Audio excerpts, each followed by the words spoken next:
ત્રિપુરાના આનંદ બજારમાં સાધક રત્નમણી સેવા સદન દ્વારા અહીંયા આદર્શ છાત્રાવાસ અને વિદ્યાલય ચાલે છે। આ જગ્યાએ પણ બોયઝ હોસ્ટેલ જે આ સ્કૂલની પાછળ આવેલી છે તેનું આપણે ગોરસિયા એજ્યુકેશન સોસાયટી દ્વારા નિર્માણ કરવામાં આવ્યું છે। એવી જ રીતે રોડ બાજુ એકદમ સરસ મજાની બાઉન્ડ્રી સાથે મેદાનનું પણ નિર્માણ થઈ ચૂક્યું છે। આ પ્રકારે સાધક રત્નમણીનું આ બીજી સ્કૂલ છે।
સાધક રત્નમણી સેવાશ્રમ ટ્રસ્ટની હોસ્ટેલ અહીંયા આગળની બાજુ દીકરીઓની હોસ્ટેલ છે અને પાછળ બાળકોની છોકરાઓની છે। અહીંયા 57 વિદ્યાર્થીઓ આ હોસ્ટેલની અંદર રહે છે। એનું આપણે અંદરનું દ્રશ્ય આ પ્રકારે ઉપર પતરા, વાંસની સીલિંગ અને વિદ્યાર્થીઓના પલંગ આ પ્રકારની લાઇટ, પંખા સાથે સરસ મજાની સુવિધાનું નિર્માણ ગોરસિયા એજ્યુકેશન સોસાયટી ભુજ કચ્છ ગોરસિયા પરિવાર દ્વારા કરવામાં આવ્યું છે।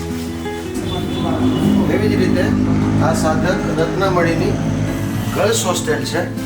અહીંયા કને આપણે એ ગર્લ્સ હોસ્ટેલનું પણ દ્રશ્ય જોઈ શકાય।